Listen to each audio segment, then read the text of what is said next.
I'm standing here in Lynn Park, Birmingham, Alabama. To my right is City Hall, and to my left is the Jefferson County Courthouse. Thanks to Syracuse University and the Jefferson County Memorial Project, I've been in Birmingham this summer working on Operation Legacy. And what this project has sought to do is to prove that lynchings are not just a thing of the past. Lynchings are more than symbolic gestures that we see today, such as the Emmett Till Anti-Lynching Act, an act that shows while progress has been made, we have a long way to go when it comes to righting the wrongs of our history.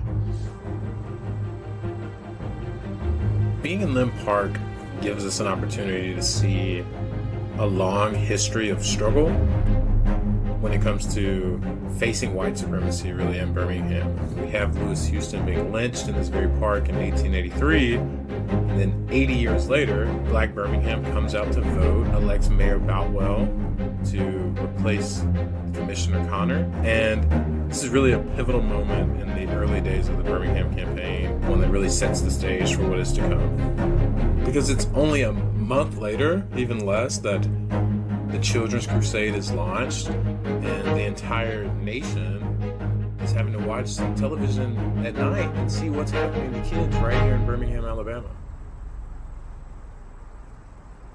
You have to show the ugly stuff. You can't just show the memorial markers. Women were also subjugated to this, and I'm sure probably some kids. But that's too bad, which is why Birmingham was so impactful. When you see people putting hoses and dogs on kids, it's like, well, hold up, that's a lie. Because our nation is so rooted in racism, we have to always start there. Because it's like, we got the marker, but the community is still not diverse. We got the marker, but, we haven't addressed, these other systemic or institutional issues. And they want to know, what are you all doing now? What are you working on now that's impacting that we can glean from? And sometimes it's like, dang, I hate that there's really not much we can say that we're doing citywide. There's people doing amazing things in our city, but as a big move towards shifting change, like you saw with, the movement, we don't see that. If those officials and leaders we're here today, would they really see progress? Like, are you really upholding the legacy of Dr. King and Fred Shuttlesworth? How can we claim to have progressed when the same material conditions haven't changed? That's beyond me.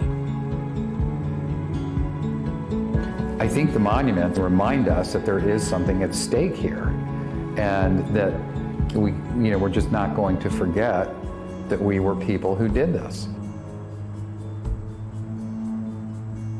Because this is the home and the birthplace of civil rights, and we're still so far off the mark that it just feels like I can do the most good here right now.